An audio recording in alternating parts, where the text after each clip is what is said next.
So I had less and less safety around my community and around people who I love, um, people who I've been in relationship with for decades.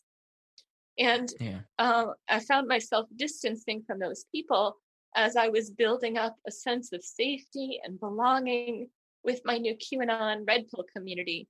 Maybe if you don't want to talk, you could just listen.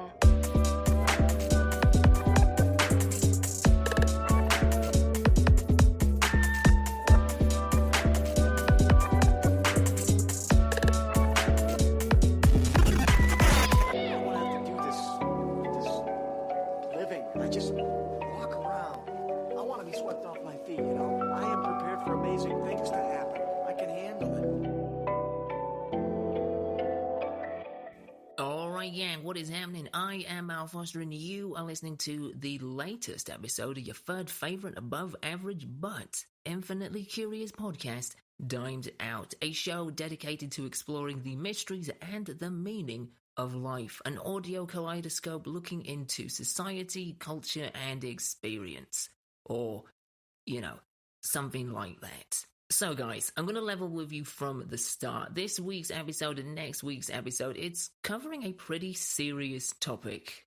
And this is not to say that there won't be moments of levity, because there will be, but what we're dealing with here is a pretty serious topic. At this point, I'm sure everybody listening to this has some degree of knowledge when it comes to QAnon. I mean, let's be real, over the last 12 to 18 months, it's pretty much been unavoidable, especially over here in the US, in the run-up to the election, during the election, and then, for obvious reasons, after the election. It was just everywhere. Originally spawned on the boards of 4chan before moving over to 8chan, where it gained more independence, more freedom, and more prominence, it just began to grow, and grow, and grow. And just kept feeding into conspiracy theories, into outright lies, into misinformation, some of which was purposely placed, some of which just naively believed and pushed forward by people clinging onto something, or looking to cling onto something. Accelerated by fear and paranoia, a degree of self-righteousness, a sense of losing control, this thing just became monstrous, a monstrous melting pot of different ideologies, some of which, let's be honest, let's make no bones about it, let's be upfront, some of those ideologies were very much rooted deeply in sexism, in racism, in misogyny, in supremacy, in nationalism, in all sorts of heinous, hateful, bigoted ideals. And as this thing continued to grow and spread, it became this socio-political leviathan that left a trail of damage and destruction behind it, both on a macro level. I mean, we all saw what happened. Capitol Hill, 6th of January. We all saw that. We all know the role that QAnon played in getting to that point. But it also left an unquantifiable amount of fractures on a micro level, within families, within households, within friendship cycles. And that's the area that we're going to be looking at in this episode and next week's episode. This is not a solo research-based episode. This is not looking at QAnon, its identity, what it is, why it even existed in the first place. We're not tackling that. No, we're tapping into this subject from a more personal, nuanced, and real angle. This week and next week, we're going to be talking to a special guest going under the name Alice. It's an alias used for her protection and to allow her to speak openly and candidly about her life and her experience in QAnon. When I discovered Alice on a subreddit, I asked her to be on the show for a number of reasons. One is that I do think it is important, and this is something that I am trying in my personal life more, to be open to talking to people from the other side of the aisle, as it were, to talking to people that maybe have different stances on important subjects to you, because echo chambers, yeah, they're comfortable, but they don't really push things forward. So in the genuine, sincere hope of doing exactly that, of moving forward, of advancing, in the spirit of looking at things from a different, fresh, and very human perspective, here is the first half of my conversation with Alice. It's very raw, it's very personal, and yeah, I thank her for her candid openness regarding this. In this week's episode, we're going to be talking about how Alice initially fell into the rabbit hole of QAnon, what it is that pulled her in even deeper, and what life was like for her and people around her during her time in the rabbit hole.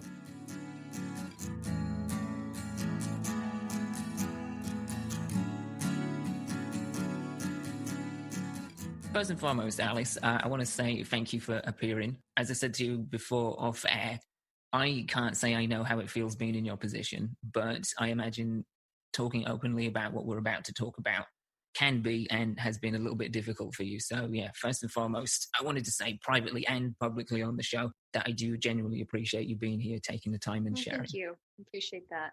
So I'm going to dive kind of straight into it, and we'll kind of work our way around the garden, as it were. So your history with QAnon, how and why did you find yourself drawn to it in the first place? Yeah. Is that a question you've had quite a bit recently? Sure. And actually, most of the questions came in late January 2021 for me, because that's when I was fully out of the rabbit hole, and I found QAnon casualties on Reddit, and it just created this whole wave of process for me. So yeah, most common questions. The biggest one is, how did you get out? Because there's so many people who desperately want to have an answer to support people they love to exit QAnon. They're having some level of impact. So that's the biggest question I get. And sure, we'll get there. Right. And then of course, how did you get in is also a question. I think people are trying to figure out, how do we prevent people from falling down the rabbit hole? So yeah, I think one thing I would say is I had no idea what Q or QAnon was in June of 2020 when I fell down the rabbit hole. Okay, so you had no prior knowledge of the 8chan origin or 4chan origins? Not heard of it. No, nobody in my family had heard of it. Some people in my community were aware of it, but I had not seen it. It seemed to be a revelation when I discovered what Q and QAnon was. Yeah, I'd not heard about it, so I didn't have any of the warnings that I'm sure friends and family would have given me had they known in advance what it was. Sure. I was introduced to I'm going to call it a documentary because I don't know what else to call it, but it's one of these videos that has been used to really draw people down this rabbit hole, and it's called Fall Cabal. It's a 10-part series. It's been taken off of YouTube and reposted and taken off. It's still, you can find it online. It's about 3.5 hours in total. I had a friend who was a fellow Bernie supporter, racial justice warrior, a lot of shared values. And she had watched it and thought it was, intriguing and bizarre, and was very curious what I would think of it. And at first I gave it no attention whatsoever, but she kind of kept asking, have you watched it yet? I'm just really curious what you think about it. And I sent her another video that she watched, and then she again asked, and it's like, okay, she watched my video, maybe I'll find a time to watch hers. So it was 3 months into the lockdown. The George Floyd murder had happened. I don't know, it was maybe 10 days prior to this experience for me. And there was a lot of stress. The lockdown was very stressful. Hearing that it was going to be extended was something I couldn't tolerate, that reality. And I was aware that there were real problems in our country as it relates to systemic racial injustice, but my husband was not so aware of that. And when the news was then really highlighting the level of racial injustice, he became depressed. He, liked to think of our country as being very progressive and diverse, and he felt proud to be an American. That it just kind of crashed him. So we were having unusual tension between us, and so I'm saying that because I believe that part of what made me vulnerable was the emotional state, the mental emotional state I was in when I watched this video series. It was like 10:30 at night. He had already fallen asleep, and I was just staring at the ceiling, really stressed out, feeling anxious and depressed. And I was like, okay, well, I've got nothing else to do. And so I pressed play on this video series. I'm told by other people who have watched it that it has a lot of hypnotic elements to it in the way it's designed. In terms of its intentional structure? The structure? intentional structure, the use of fast moving images, the use of like, I'm gonna reveal to you what's happening behind the scenes, and some of it is going to be really horrible and horrific, but watch it through till the end. I've got great news for you at the end. Just trust me on that, and just watch it from beginning to end, and then you can do your own research and check it out, fact check what I'm saying. And so it kind of put my mind at rest, and I was more open to what this woman Janet was expressing in this film that she made. And it started out with things that I was very familiar with. It started out with 9/11, and I've not trusted the official story on 9/11. It had goodness, it's been a while since I've watched it. It had some other things about I think the JFK assassination. I've also questioned the official story on that. And then JFK Jr., it proposes that he faked his death and is still alive. I am aware that the US government has assassinated people through private plane crashes. Mm-hmm. There's a book called Confessions of an Economic Hitman. And in this book, this man, I'm forgetting his name, but he talks about how that's just one of the things that our government has used to kill off leaders, to create the outcome that serves our government interests. So, that was within reason. It had, for me, that was within reason for me. It also showed things about, some of the erotic imagery that is put into Disney films and images. That was another thing that I had seen years in the past. So there were a number of things early on in the film that I had familiarity with. And so that created some buy-in for me in terms of like, okay, here's something that I believe is probably true in terms of corruption. Here's another thing I think is probably true. And this is weird, but I've seen it before. And so it kind of built this buy-in. And then it just built off of that. So it then started to bring in some strange things around satanic worship and Marina Abramovich, the artist. Right. I'd never seen her before. Actually, that's not true. There's one art piece where she did some gazing thing, which was interesting. It was called The Artist is Present. It was for the MoMA in 2010 as a documentary where she spent, can't remember how many days now, across the table from people. Right. And that looked beautiful. I think eye gazing is a wonderful way to connect with other people. But I wasn't aware of her satanic art that she does. And well, I don't know if I would refer to it as satanic. Okay. There's been a use of a star in one of her rhythm pieces, which you could put as a pentagram, but I don't know if it was intentionally designed to be. Okay, so I've seen pictures of her with bloody skulls and using blood to paint things, and a lot of the pentagram star.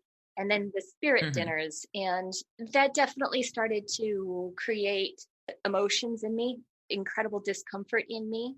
And then, of course, this film brings that into this conspiracy theory that the way power and corruption works in our world is not just through money, but it's through child trafficking and horrible crimes against children.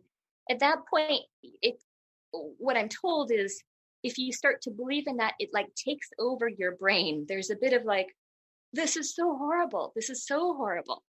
And I need a solution to this. So this movie like brings you into seeing these things that are just gut wrenching, and then gives you this solution, which is that Q is this, that working deep in the government in this secret, deep place in the government. And he's been working with the white hats and Donald Trump to end the cabal and to bring about a utopia on Earth. Just to stop you a quick second, Alice, just to clarify, white hats, that's a term I'm actually not familiar with. White hats are considered to be the good guys, right? If you got good guys and bad guys, they're the good guys deep in the government. They're the ones who don't participate in corruption. They see what's going on. They try and figure out how to change it. And supposedly, the white hats have been in our government for a long time. Oh, that was another thing. The movie also goes into Dwight Eisenhower's speech about the military-industrial complex and kind of warning people that it's getting to be too powerful. And then it goes into President Kennedy's speech talking about secret societies and how we cannot have secrets. We need to have transparency. And so both of those two are giving an argument that there's abuse of power and corruption that's deep in our government.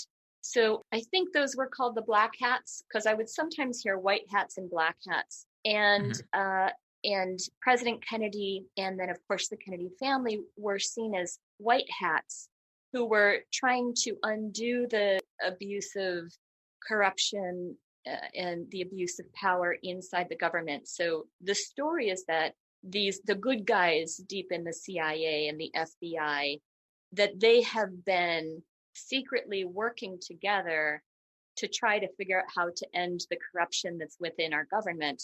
Those are the white hats.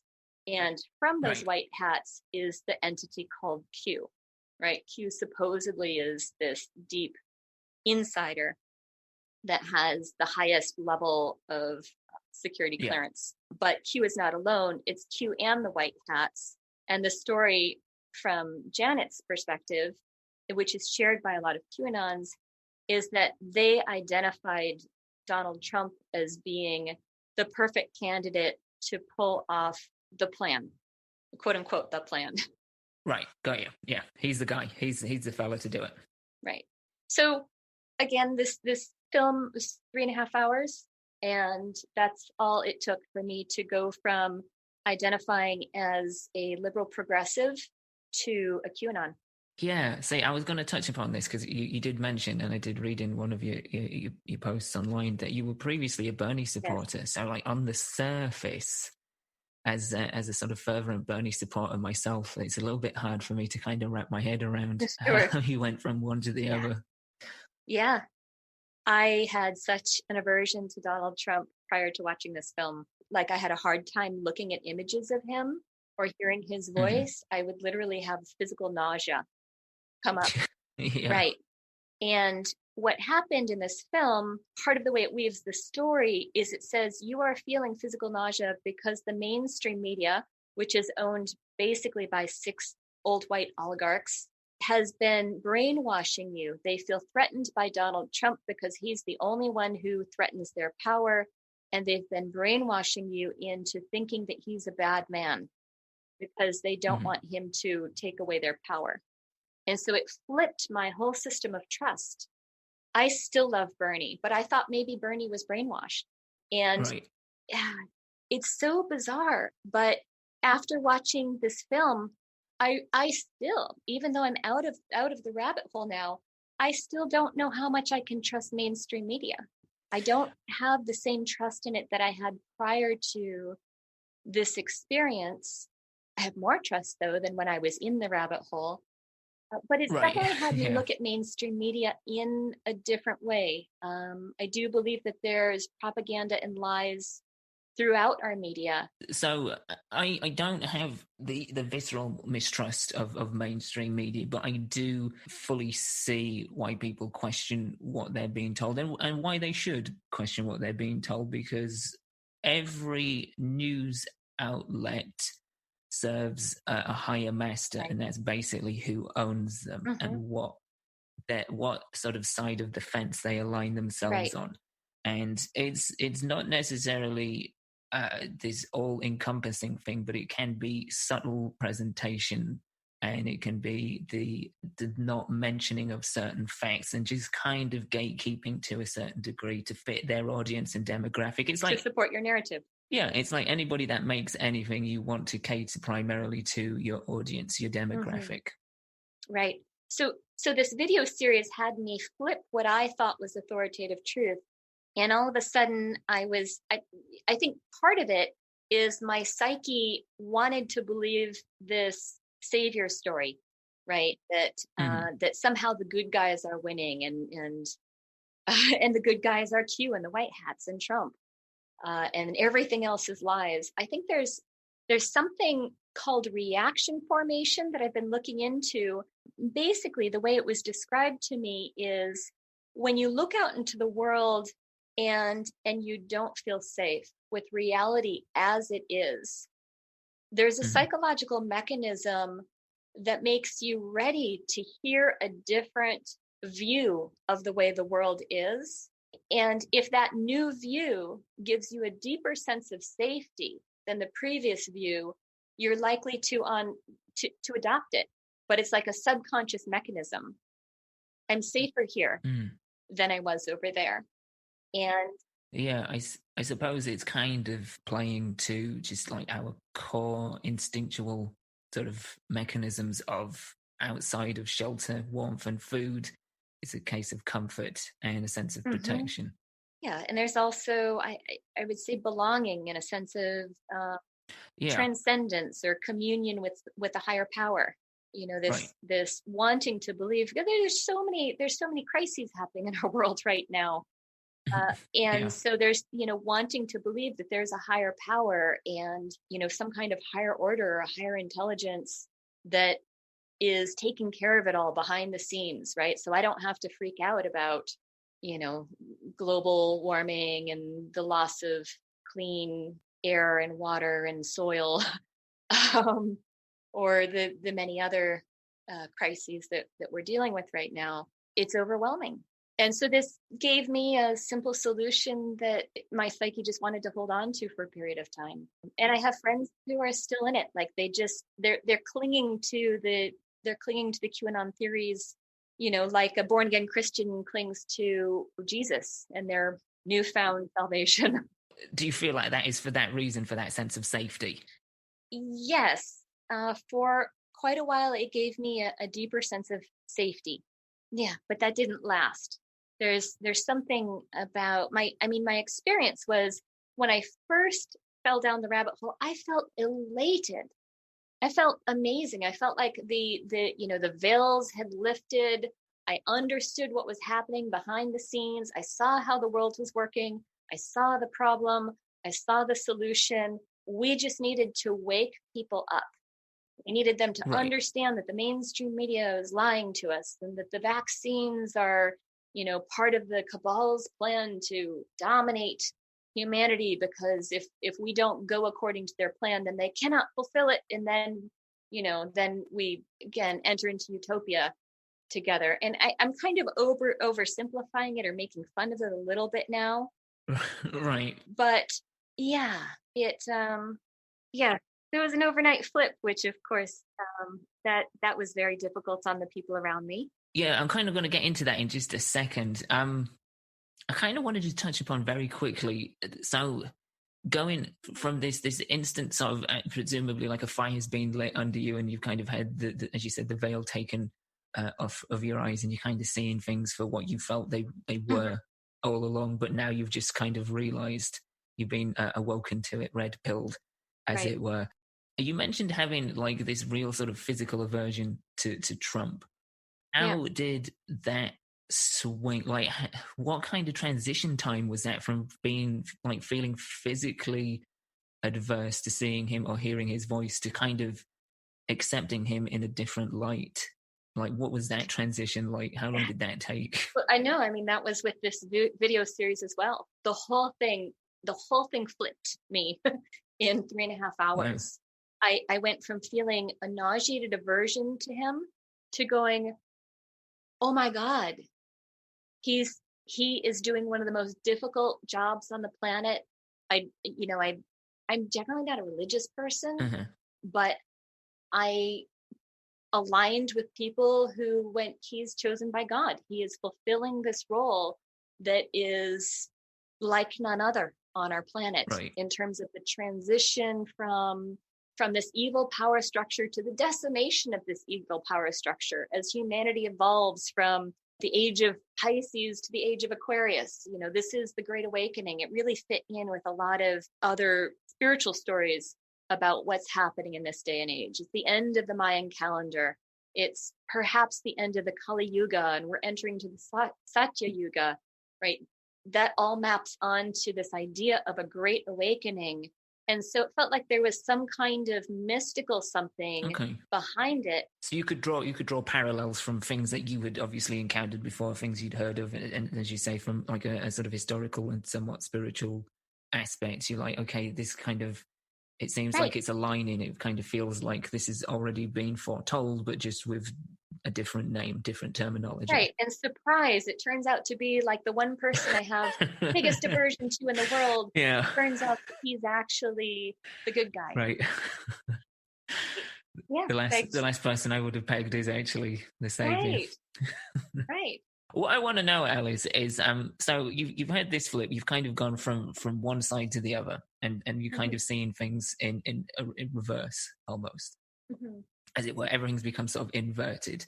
But what is it that pulled you in deeper, and what is it that kind of kept you in the rabbit hole for as long as you were? Yeah.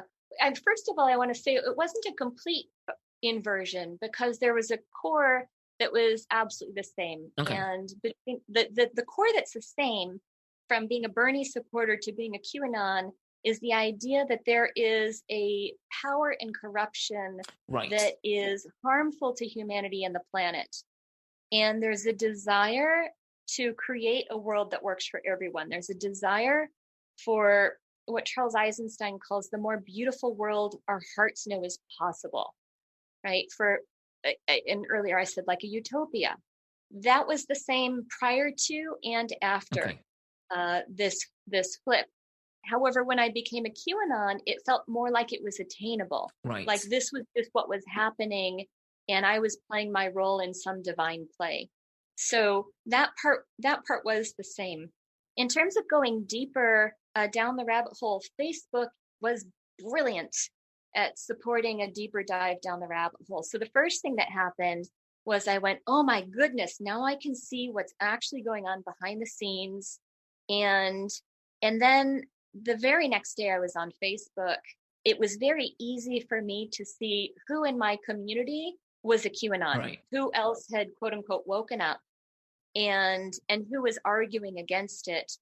And so I started to immediately friend people and engage with those people. And then I would read their pages and I'd see things. And Facebook very quickly came to see what was keeping my attention. And so then it started to send me more QAnon related posts. Yeah, they will do that. Including articles and videos. And, I'd already had Facebook would be the social media addiction I had a problem with prior to this. And it grossly amplified after falling down the rabbit hole. I was probably spending 6 to 7 hours a day just checking things out, watching videos and looking at links and kind of checking on things I'd seen in this video series. And between Facebook and the pre-existing community of people who had already fallen down the rabbit hole, I was getting a lot of confirmation of the bias, my new bias. And it became like a snowball effect, because Facebook the algorithms are designed to just give you more of what you're clicking on and to highlight the things that other people are clicking on. Just as a side tangent, and I never actually thought to mention this, but it's a really interesting area since we're here. Do you feel like social media, I do want to say Facebook in particular, but social media as a whole, but Facebook has kind of got a prevalence for its algorithms, as you say. Do you feel like that has played quite a big part in the snowball effect overall of QAnon? Well, definitely for me. I know that there are some people who it's been a different social media platform, but for me and the people I know, Facebook, I believe, was the biggest social media platform supporting a deeper dive into the web of theories that is QAnon. I mean, you probably know this, but QAnon like takes pretty much every conspiracy theory that's ever been told and wraps it up into one massive web. Mm-hmm. So there's so many pre-existing conspiracy theories. There's just loads of information out there. But yes, definitely Facebook. One of the biggest things that helped me get out of the rabbit hole was unplugging from Facebook. And I make sure it's not on my phone. I don't go onto it on my computer anymore. It's gone. It's not been good for me. So it's gone. Okay. Yeah, so sorry. I think it's a curious sort of side topic because I feel social media as a whole, and we kind of have singled out Facebook, but I think social media as a whole has played a huge part and does have a lot of culpability in getting QAnon to the stages that it got to. And it's a real dicey area. It's a real grey area because you then find yourself talking about the idea of free speech and the limitations of free speech, especially online, who should be allowed to say what, and it kind of gets into some really morally dangerous ground. It really does. The censorship is something that I'm concerned about still. I don't know what. Yeah, I'm aware that some lack of censorship mixed with these AI algorithms have aggravated the problem, but I also feel very concerned about a lot of the censorship that's happening currently. Yeah, it's a concern, and there's no easy fix, and there's no immediate answer. I think this is something that we're going to be looking at for quite some time. But kind of getting back into your story, so Facebook itself, and the time spent there, and conversing and engaging with other people that you said you found sort of share your insight and what have you. So you would say that kind of became somewhat of an echo chamber? Well, definitely. And I think that people generally, when we have a strong belief, we want to find people who agree with us. And they tend to have an aversion to people who are disagreeing with us, especially if they want to argue with us and name call. Yeah, because no one wants to get into a slanging match where they're called every name under the sun. Yeah. Right. And I really did the best I could to share what I was seeing in a way that was respectful to other people. I don't like to engage in name calling or any kind of denigrating arguments. But I had a lot of pushback, which I understand now. At the time, it hurt. Right. I definitely have had all kinds of names and accusations thrown my way. Simply because I posted some things about Bill Gates that people in my community did not like. And, I posted some other things about child pedophilia, and, just kind of some of the topics that tend to be QAnon topics. I would generally get a reaction from people who were very frightened and upset by the fact that QAnon even exists. Yeah, I guess that leads me kind of into a good point to talk about how other people kind of reacted to you falling down the rabbit hole. How was life for you whilst in there, from like an external standpoint in particular, friends, family, acquaintances, etc.? How did things change for you, and how was that? Well, I generally felt like I needed to try to hide, even though I had this bubbling enthusiasm to wake people up and to share with them, what's really happening behind the scenes. I also felt like I needed to hide because I knew that it was very, very, very not popular to support Trump in my social community, that it would freak some people out. It would upset a lot of people and it would freak people out as well. So I did find myself trying to find communities where I could speak openly, and trying to moderate. I tried to moderate myself in terms of sharing openly in places where I could get pushback. I thought that I could post things about the vaccines and be in a topic that might have more openness. I tend to be in kind of a health and wellness, general social circles. So I thought that would work. But when I posted, I did do something on Expose Bill Gates that shows his financial ties to all kinds of companies and health organizations around the world. And I had one person who accused me of being a sexist, racist, fascist, imbecile. on that post. And I was like, wow, what does Bill Gates and vaccines have to do with sexist, racist, and fascism? It was so confusing to me. And it hurt too, because this was somebody I know. And it's like, Yeah. okay, you know me, right? If you want to call me a sexist, show me what it is I've written that has you concerned I'm a sexist, Mm-hmm. right? If you think I'm a racist, please let me know. What have I posted that somehow was not sensitive to racial issues? I'm willing to look at that. I'm willing to learn.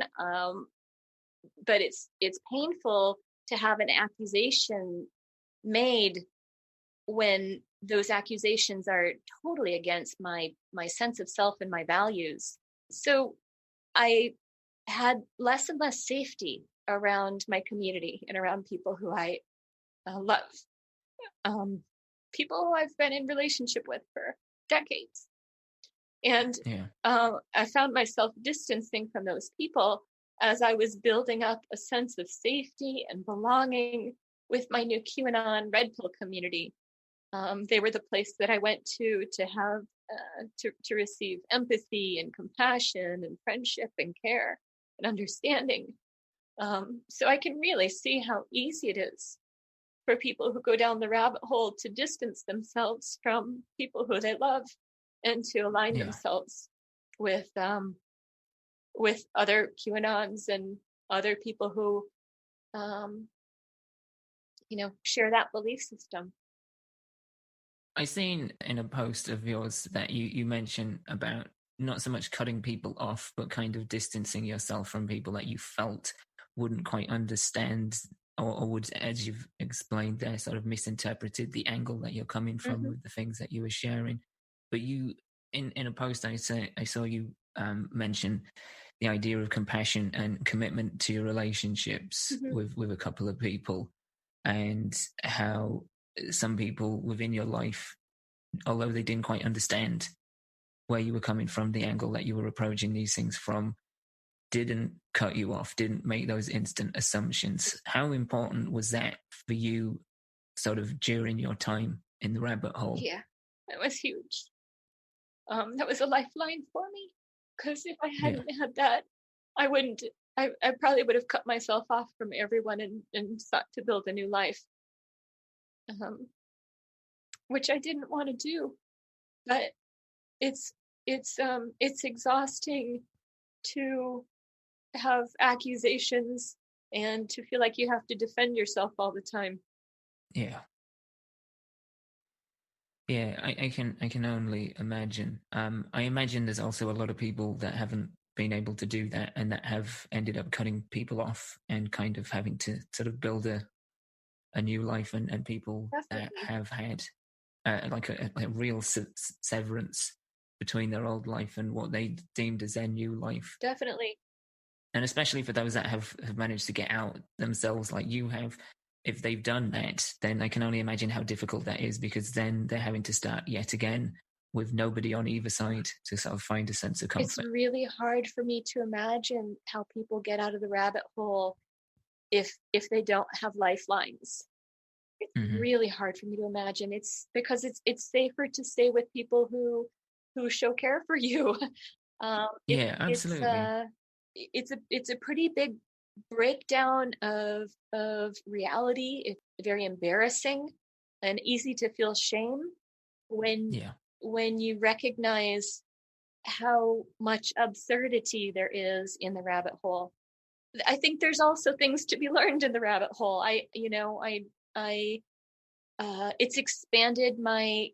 It's certainly expanded my compassion for conservatives. I did not understand conservatives. My community is almost 100% liberal, but having fallen down the rabbit hole, I came to really understand people who love Trump and who their full integrity was to back him and to support him.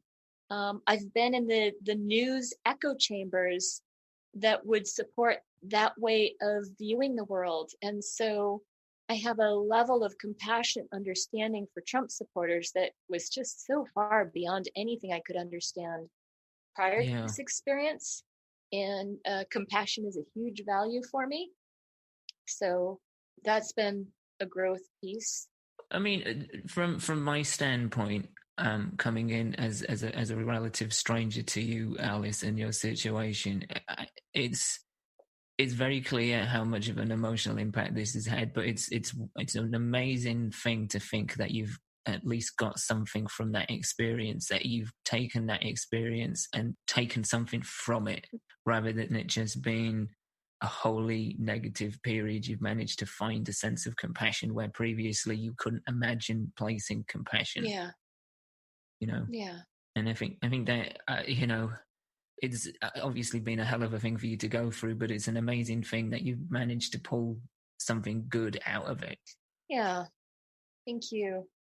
There's somebody who I really appreciate listening to, Daniel Schmachtenberger, who he has a bunch of talks on YouTube, but he's been able to stay in a space of really honoring both sides. And I recognize I was in a simplistic thinking that, if everybody could align with Bernie Sanders and our revolution, then we could save the planet. That was my answer. Right.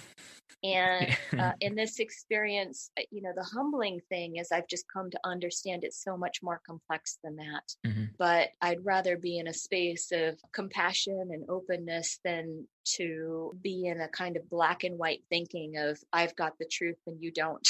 Right. So I was in that before. I was in that with Bernie Sanders, and I was in that with QAnon, thinking, I've got the truth and you don't. Yeah. And so it does feel like it's a real growth to recognize I've got my sense of what's going on, but I can't say it's the truth. And I'm willing to learn and recognize where I've been wrong and to upgrade my understanding. And my ability to just really feel a open-hearted, desire to see everybody's voice matter. Right. That's really increased. While you were in the Q community, how actively involved were you? Was it simply a case of just researching, or were you?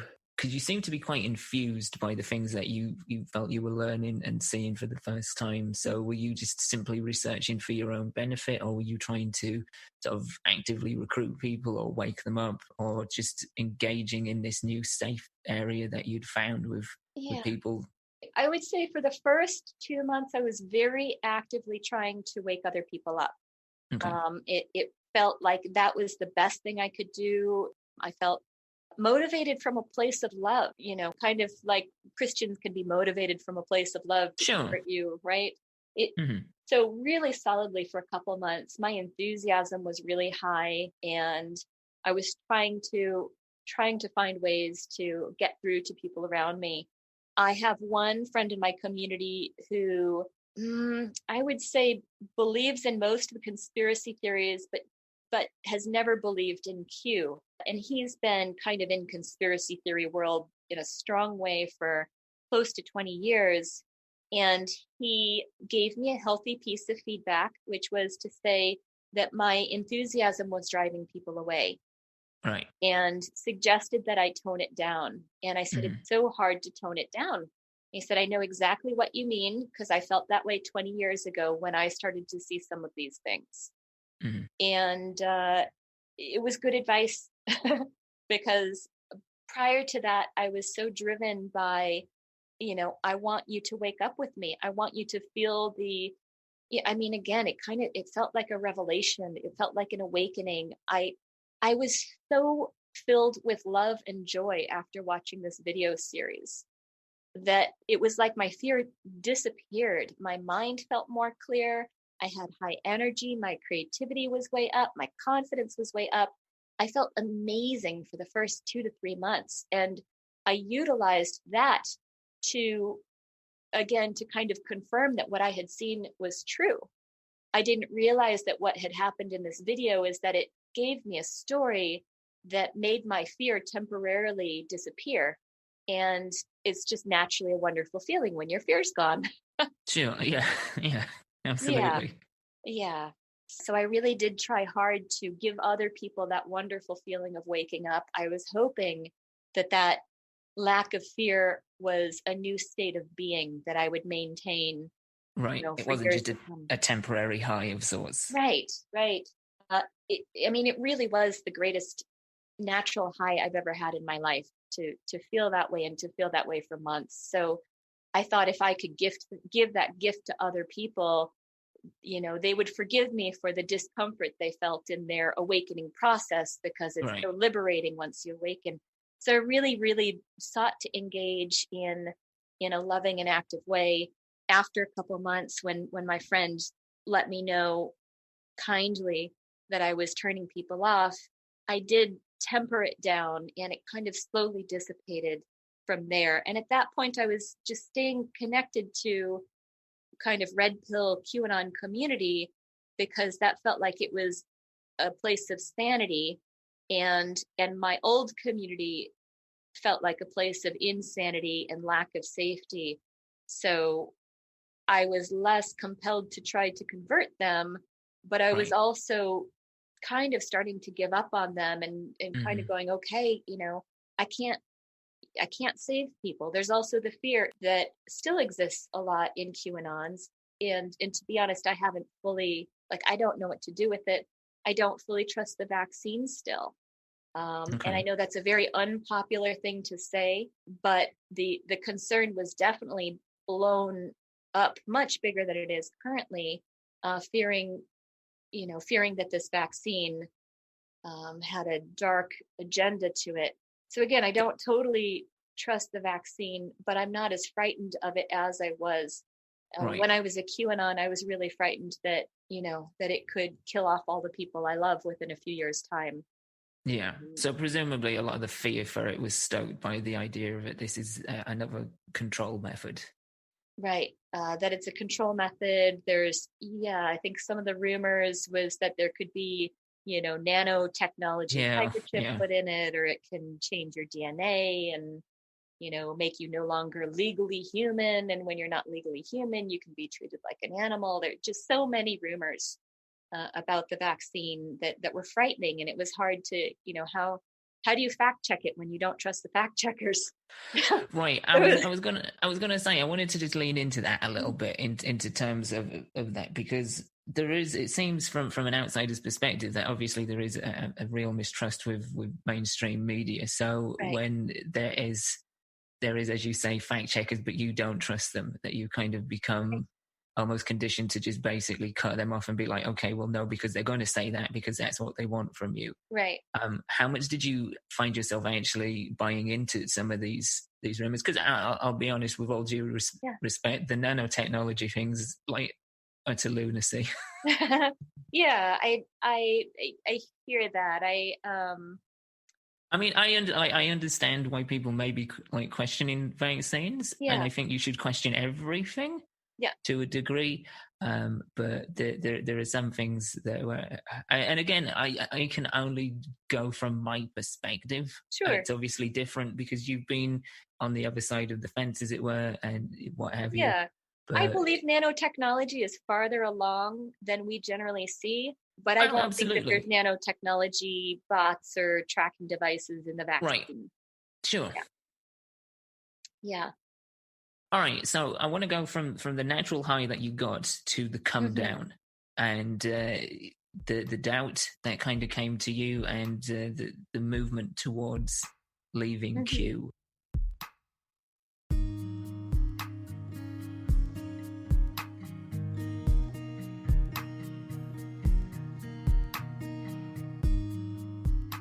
All right, gang, so we're gonna leave it there.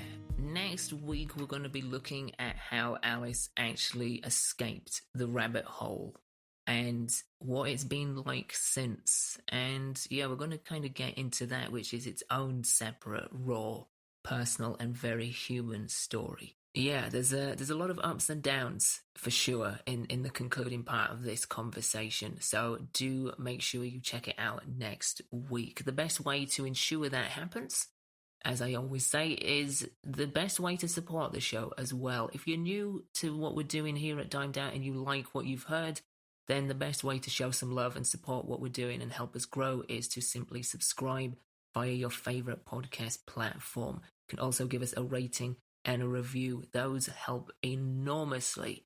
If you look in the show notes for this particular episode over at dimed-out.com or in the show notes for the device that you are listening to this on, you'll also see a bunch of links in there as well where you can see the other stuff that we're doing and the other ways in which you can support what we're doing here at Dimed Out, mainly via our coffee page or our Dimed Out Patreon account in which you can get extra content.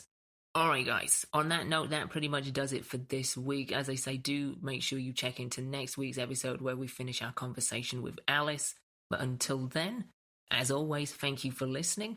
Look after yourselves, look after each other, and until next time, keep it dimed